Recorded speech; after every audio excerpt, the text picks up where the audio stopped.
Hola a todos. Hoy vamos a hablar sobre cáncer de ovario.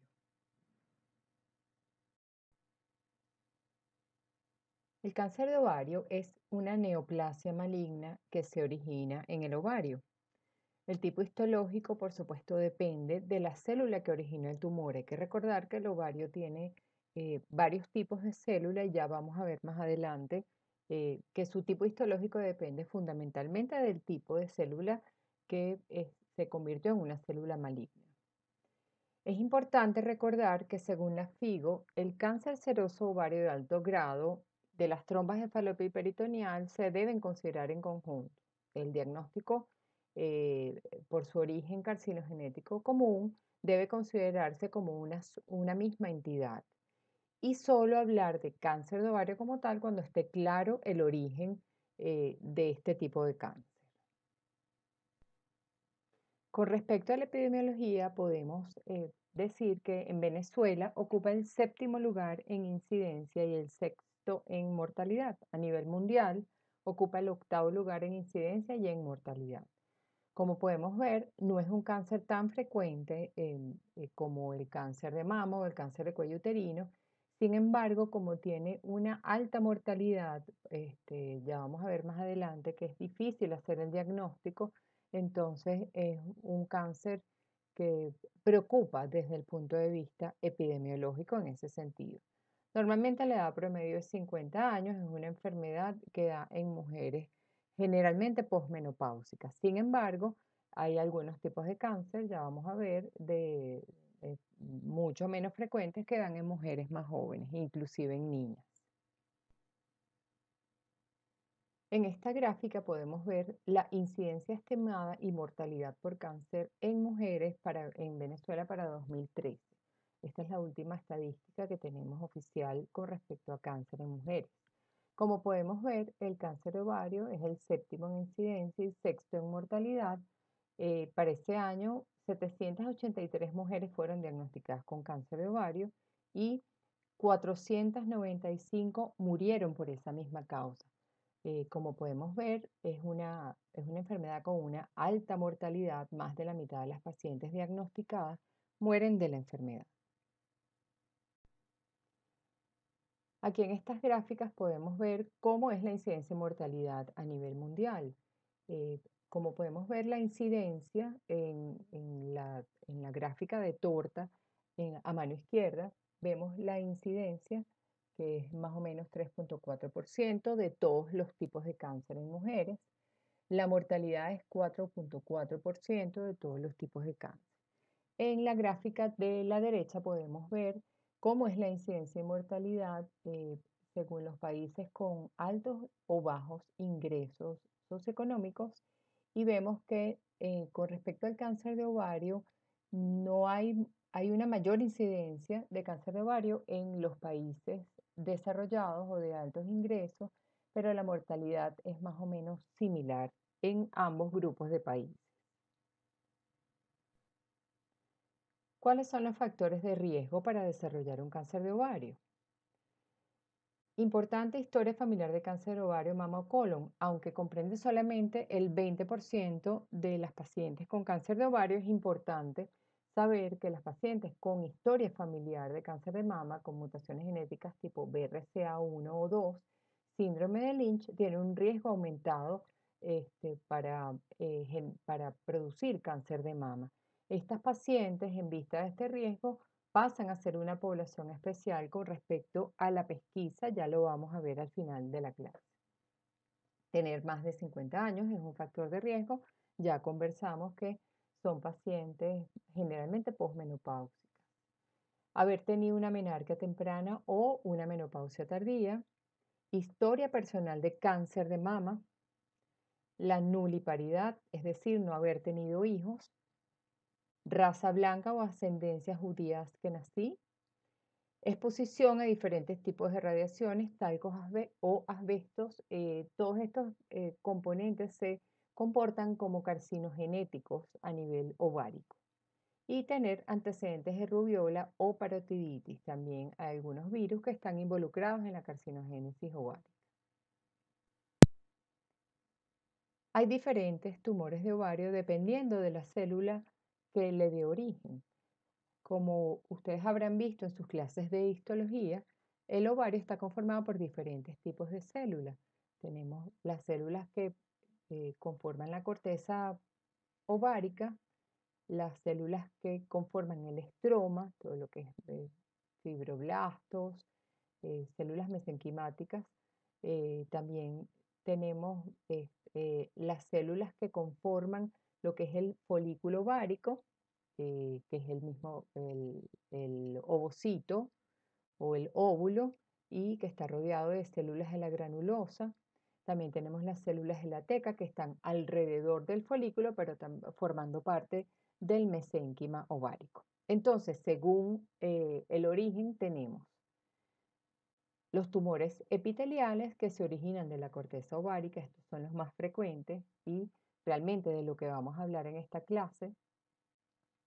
Los tumores germinales que son producidos por la célula germinal, que es el ovocito, los tumores estromales que se originan del estroma del ovario y los tumores metastásicos que son tumores que se siembran en el ovario, pero bueno, generan las manifestaciones a ese nivel. Los tumores de ovario se clasifican según la Organización Mundial de la Salud para 2016 en tumores epiteliales, que son los más frecuentes. El 65% de los casos de cáncer de ovario son tumores epiteliales. De aquí que las guías diagnósticas y terapéuticas casi todas estén dirigidas hacia este tipo de tumores. Son los que se ven en mujeres generalmente posmenopáusicas. Después tenemos los tumores germinales que conforman el 15% de todos los casos. Normalmente se ven en personas más jóvenes, en mujeres jóvenes, inclusive en niñas. Los tumores de los cordones sexuales y estroma conforman el 10%, también se ven generalmente en mujeres más jóvenes, aunque no necesariamente. Tumores mesenquimatosos no específicos, el 5%. Y por último, los tumores metastásicos, que conforman el 5% de todos los casos de cáncer de ovario.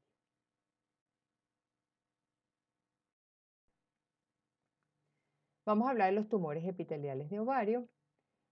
Se clasifican en serosos, mucinosos, endometrioides, de células claras, tumor de Brenner o células transicionales, de células pequeñas e indiferenciados y mixtos, es decir, una mezcla de algunos de los anteriores.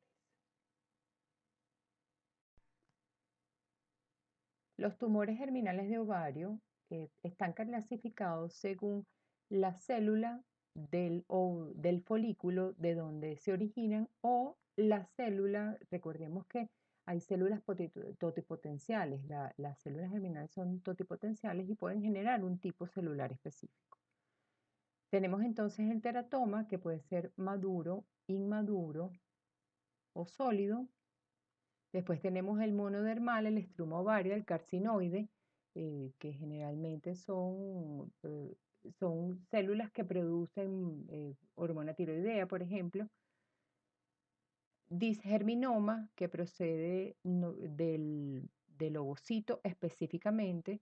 Tumor del seno endodérmico, que procede del saco vitelino. Y los tumores mixtos, que es una mezcla de los anteriores.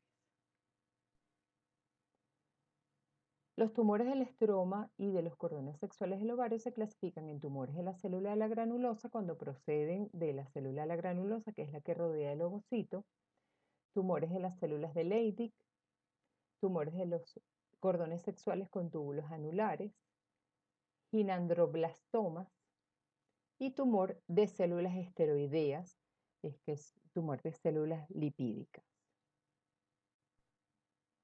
Los tumores metastásicos provienen generalmente del colon o del apéndice, del estómago y de mama. Estos son los tres tipos de cáncer que generalmente hacen metástasis a ovario.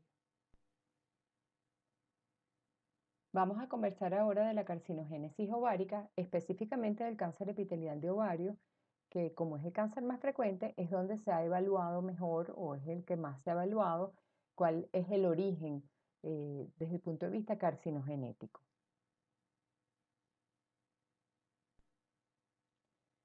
Ya vimos que hay unos factores de riesgo asociados con el cáncer de ovario y específicamente con el cáncer epitelial de ovario. Los factores de riesgo son la nuliparidad, la infertilidad, la menarca temprana con menopausia tardía y la obesidad. Eh, ¿Por qué? Porque la etiología está asociada a una ovulación incesante. La ovulación es un proceso inflamatorio y si ese proceso inflamatorio se repite mes a mes, en el caso de la nuliparidad y la infertilidad, no se produce nunca un embarazo, o tenemos una menopausia temprana con una menarquia temprana con una menopausia tardía que expone a ese ovario a un mayor número de ovulaciones, entonces esta inflamación puede generar, por supuesto, en un sustrato celular susceptible de carcinogénesis, puede generar entonces un aumento de la proliferación de células atípicas a ese nivel. También tenemos la influencia de las gonadotropinas hipofisiarias. La FSH, que se produce a nivel hipofisiario, aumenta en cantidad durante la menopausia. Entonces, esta influencia sobre algunas células del ovario puede generar entonces un crecimiento o una proliferación no adecuada a ese nivel. Y además tenemos los agentes externos de los que habíamos hablado, específicamente el talco se ha asociado como carcinogenético a nivel de ovario y se asocia con este cáncer epitelial de ovario.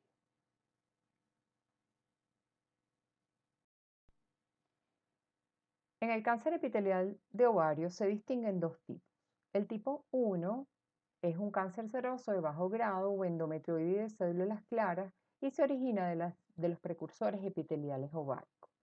Normalmente el proceso carcinogenético en este tipo de cáncer, en el tipo 1, es una asociación desde tumor benigno, tenemos un quiste seroso benigno, que va progresando, transformándose en un tumor borderline y posteriormente, al seguir progresando la carcinogénesis a nivel de las células, se produce entonces la neoplasia maligna. Generalmente está limitado al ovario y como tarda en transformarse desde un tumor seroso benigno a una neoplasia maligna, se diagnostica en estadios más tempranos. Está asociado a todas estas mutaciones. Estas mutaciones, por supuesto, están asociadas a proliferación celular, pero es importante destacar que no hay mutación del gen que produce la proteína supresora de tumores P53.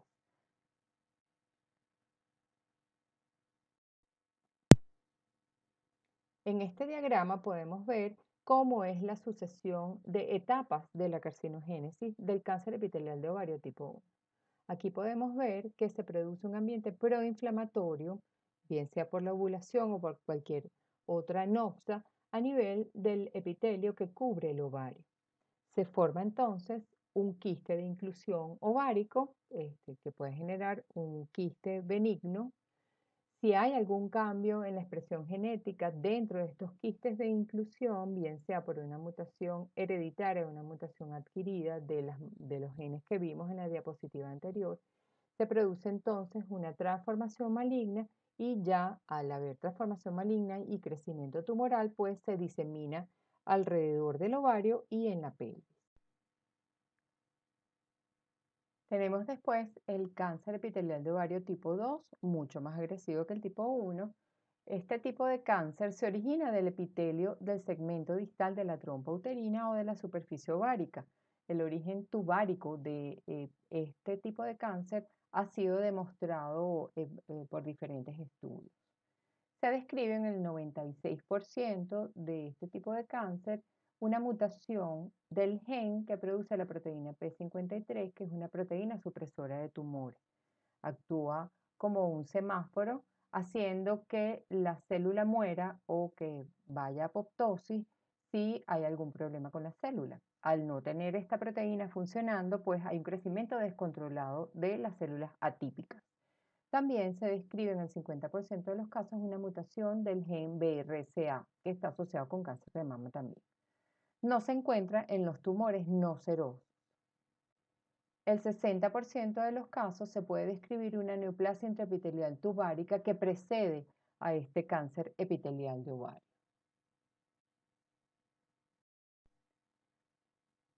Aquí podemos ver cómo es la sucesión de etapas para la carcinogénesis en el caso del cáncer de ovario, epitelial de ovario tipo 2. Aquí podemos ver el epitelio normal de la trompa de falopio, si se produce alguna inflamación, se generan citocinas inflamatorias a ese nivel, si hay una mutación de P53, entonces se comienza a formar lo que es el carcinoma intraepitelial tubárico, seroso tubárico. Estas células de este carcinoma se diseminan a la superficie ovárica. Si logran sembrarse de forma exitosa en la superficie del ovario, se forma entonces el tumor y da lugar entonces a la diseminación a nivel de la pelvis, como en el tipo 1. ¿Cuáles son los síntomas con los que se presenta una paciente con un cáncer de ovario? Generalmente el cáncer es asintomático, la paciente no presenta ningún síntoma. Es un hallazgo fortuito en el examen físico de una paciente en un control ginecológico o que vaya por alguna otra razón al médico o en un estudio de imágenes donde se aprecia el tumor. Pero puede cursar con incomodidad o dolor abdominal. Normalmente si uno le pregunta a todas las pacientes que han tenido cáncer de ovario, manifiestan, aunque sea algún síntoma relacionado con el sistema gastrointestinal. Por eso es tan importante preguntar si ha habido algún cambio en la paciente cuando uno está evaluando a estas mujeres. Puede haber náuseas, aumento de volumen abdominal, sobre todo en tumores de gran tamaño o que haya mucha citis involucrada. Puede haber llenura después de comer, es un síntoma importante. La paciente siente que come y se siente pesada, que no le cabe toda la comida. También puede haber falta de apetito y se puede palpar la paciente una masa a nivel abdominal, se puede ver una masa anexial, tocársela o cuando va a un examen físico al médico. Al examen físico, lo que se puede apreciar si el tumor es muy grande, una tumoración a nivel abdominal. Si no es muy grande, pues en la palpación se puede tocar que hay una masa pélvica que tiene la paciente con características normalmente irregular y con aumento de la consistencia. El diagnóstico más importante o el primer diagnóstico o método diagnóstico que se utiliza para hacer, para evaluar una masa anexial, que es como se conoce el problema del tumor de ovario desde el punto de vista clínico, es el ultrasonido. En el ultrasonido, como podemos ver en esa imagen, se ve una imagen ecomixta, es decir, que tiene zonas más claras y zonas más oscuras porque son zonas sólidas y zonas líquidas y entonces vemos una masa heterogénea de bordes irregulares, ecomixta. Las características de sospecha de malignidad cuando se hace un ultrasonido es la presencia de elementos sólidos o papilas en una imagen que es quística. Aquí podemos ver una imagen quística, se ve todo una imagen oscura, negra, un tumor que tiene, como vemos en la flecha, estas papilas que son unas excrescencias ecogénicas o que se ven blancas al ultrasonido en la pared interna del quiste. Aquí podemos ver unas papilas también, en este caso vascularizadas, que es un signo muy sensible de que hay una alta sospecha de malignidad en ese tipo de lesión. En el ultrasonido Doppler, donde se evalúa la vascularización de la lesión, aquí vemos que los colores del eco significan que allá hay vasos sanguíneos, hay presencia de vasos sanguíneos y la presencia de una masa sólida o la parte sólida de un quiste con un aumento de vascularización significa que es algo maligno. ¿Por qué? Porque los vasos sanguíneos son necesarios para el crecimiento del tumor y se produce una cosa que se llama neoangiogénesis, que es la producción excesiva de vasos sanguíneos y nuevos vasos sanguíneos para alimentar el tumor. En esta diapositiva vemos una imagen que se le hace un ultrasonido triplex, que es que se ve la imagen, se ve la vascularización y se le mide la resistencia. Normalmente estos vasos nuevos, esta neoangiogénesis, son vasos atípicos, vasos sanguíneos atípicos que carecen de la íntima muscular, entonces tienen una resistencia disminuida con respecto a los vasos normales. Entonces, con esta tríada de hallazgos podemos decir que probablemente se trate de una lesión maligna de ovario. Otro estudio fundamental para evaluar la masa anexial es la resonancia magnética nuclear con contraste abdominopélvica. La resonancia permite evaluar de forma bien exhaustiva cómo es la masa anexial, cuál es el origen, cuál es su relación con las otras estructuras de la pelvis y nos permite ver en algunos casos si hay, cómo es la extensión de la enfermedad en el caso de un complemento abdominal. Aquí podemos ver un tumor con diferentes intensidades, es heterogéneo, con bordes irregulares y que resalta la vascularización de ciertas áreas dentro del tumor. Aquí podemos ver también la tomografía como estudio de extensión. Es fundamental la tomografía abdominopélvica porque nos permite evaluar bien si hay extensión de la enfermedad a otros órganos y si la enfermedad tiene otro origen, que si es algo metastásico, por supuesto.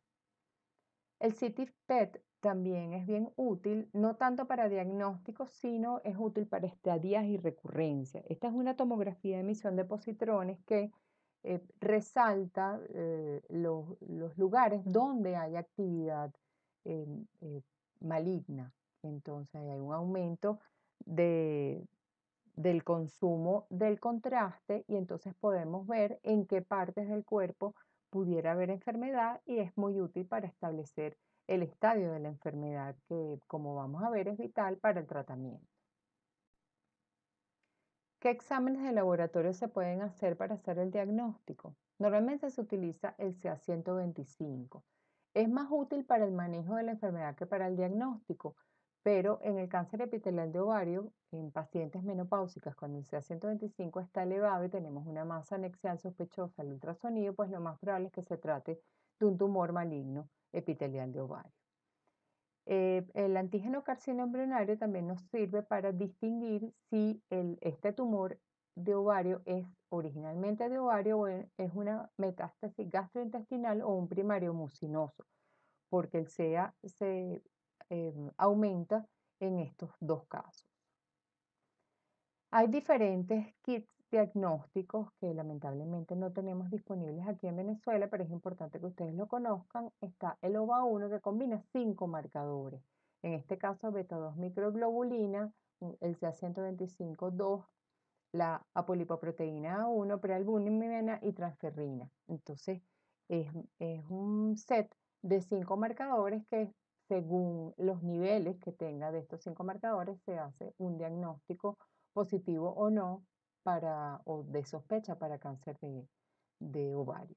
El OvaCheck combina, en vez de 5, combina 11 y bueno, también nos sirve para hacer un diagnóstico por biomarcadores del cáncer de ovario.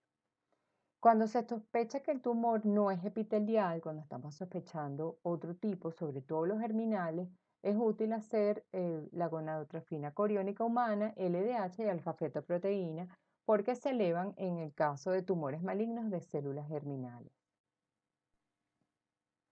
También podemos combinar HE4 con CA-125, ese sí lo tenemos disponible en Venezuela y es muy útil sobre todo en mujeres premenopáusicas.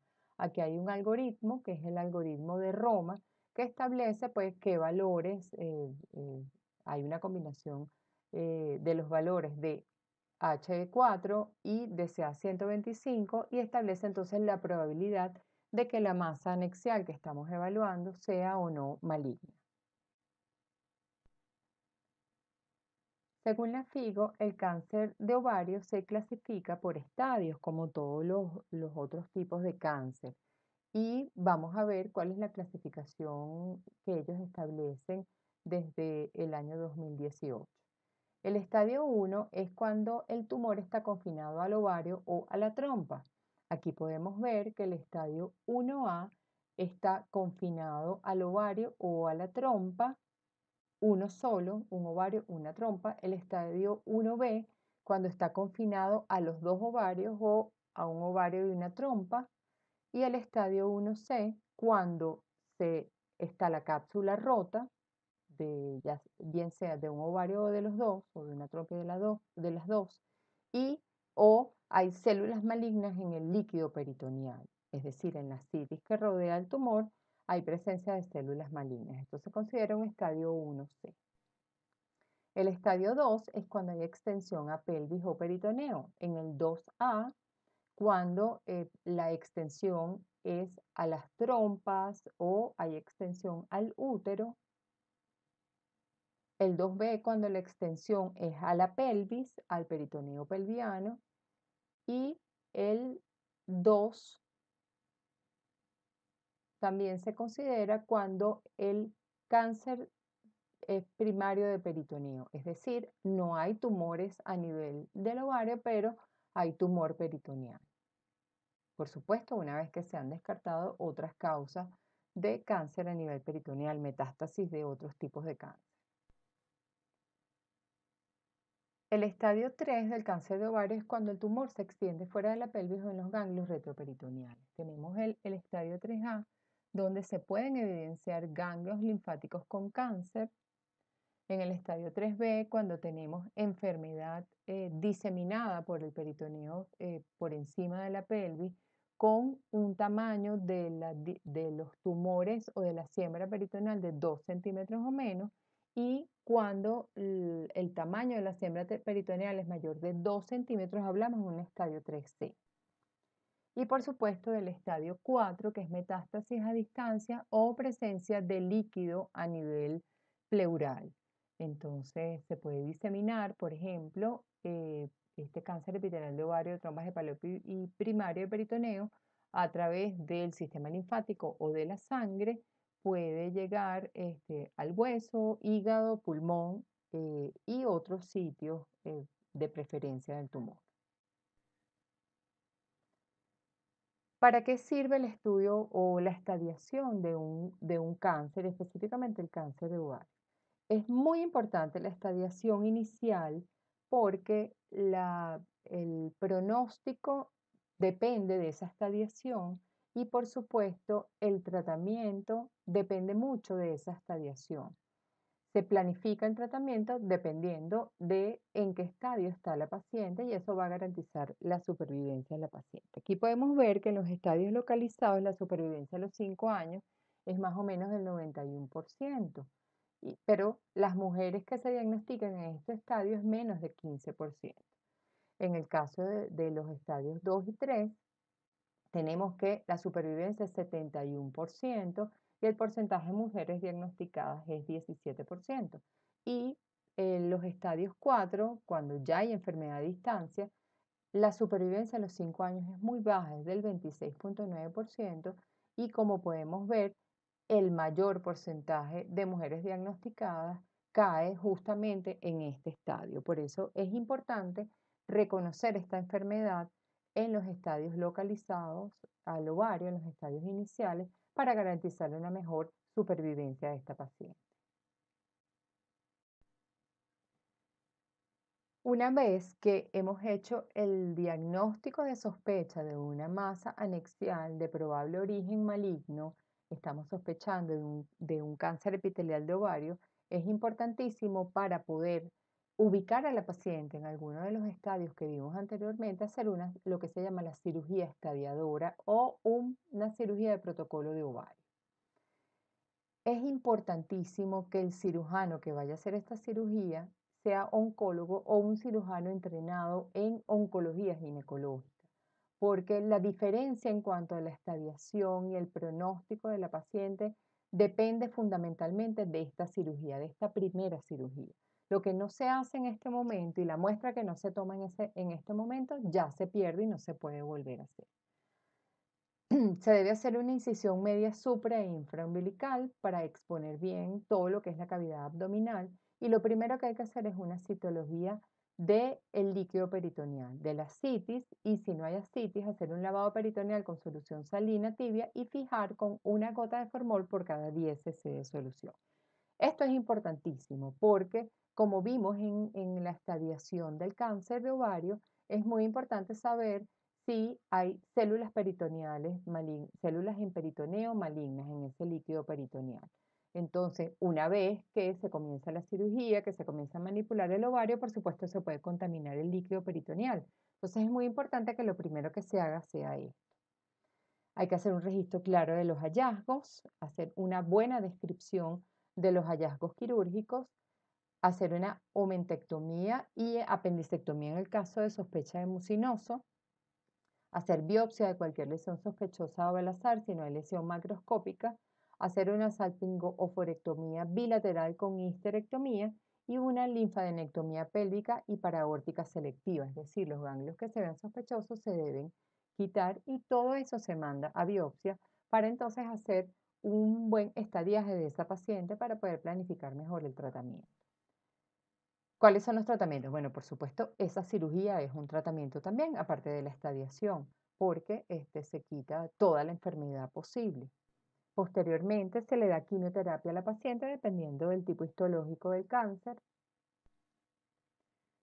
Como vimos, el cáncer de ovario normalmente el diagnóstico se hace de forma tardía, entonces las recurrencias son bien frecuentes.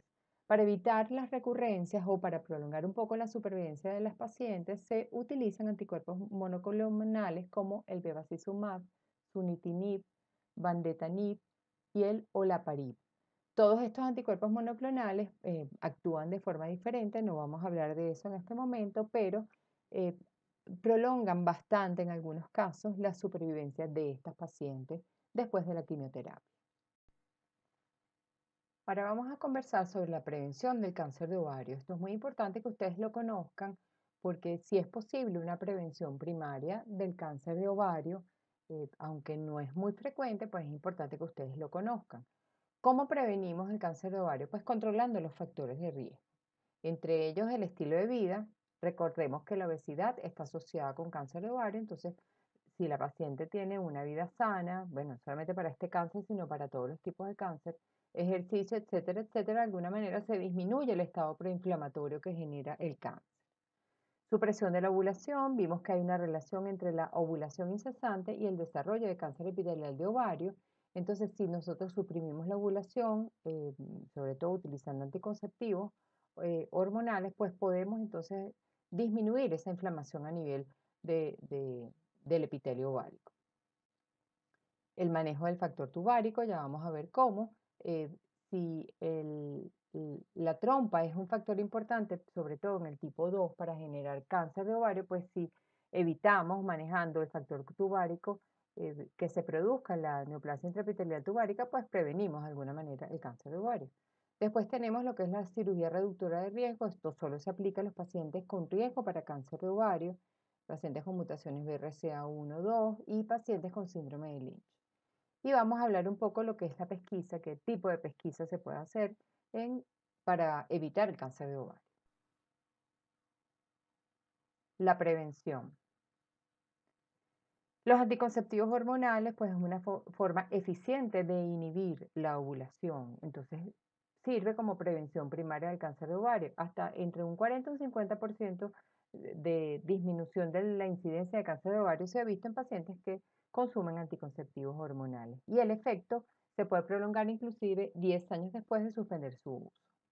El embarazo, por supuesto, en el embarazo hay una suspensión de la ovulación y esta suspensión de la ovulación, pues de alguna manera disminuye la inflamación a nivel del ovario. Y la lactancia, sabemos que la lactancia produce una disminución, una inhibición de la ovulación y también entonces ponemos en reposo al ovario y se disminuye el ambiente proinflamatorio a ese nivel.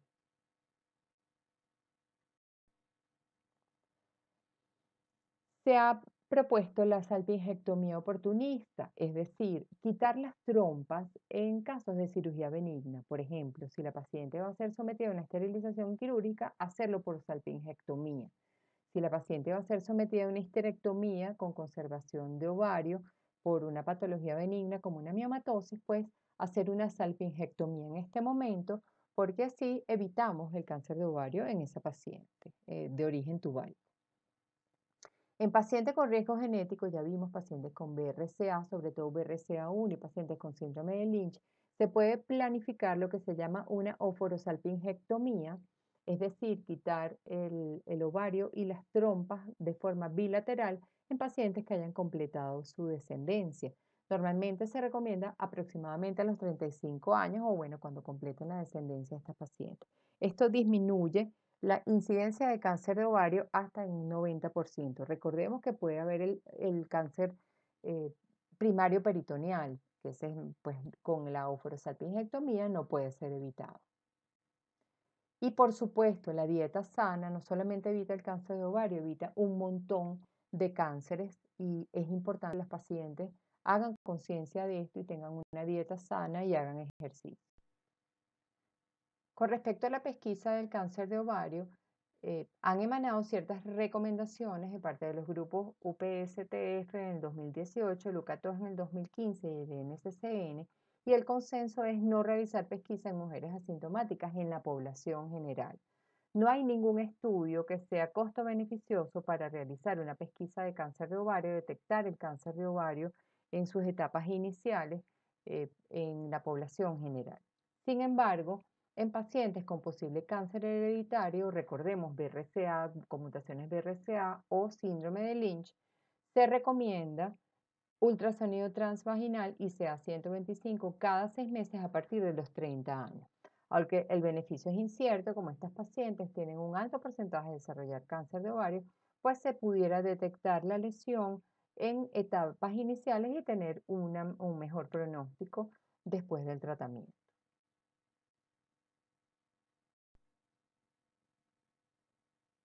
Resumiendo, el cáncer de ovario, ya vimos, tiene baja incidencia pero muy alta mortalidad. Por eso la importancia de su diagnóstico precoz. El cáncer epitelial de ovario es el tipo histológico más frecuente, generalmente en pacientes posmenopáusicas. Normalmente es asintomático, pero es importante reconocer los síntomas gastrointestinales que son muy vagos, pero nos pueden alertar de que algo está sucediendo, sobre todo cambios en hábitos intestinales de la paciente.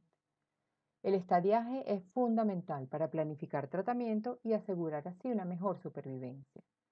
También hay unas medidas preventivas que es importante tenerlas en cuenta y recomendarlas a los pacientes. Recomendaciones de estilo de vida, anticoncepción hormonal, embarazo, lactancia, salpingectomía en casos en que se recomiende y cirugía reductora de riesgo en pacientes con riesgo genético. Recordemos, siempre la prevención es la cura. Muchas gracias por su atención.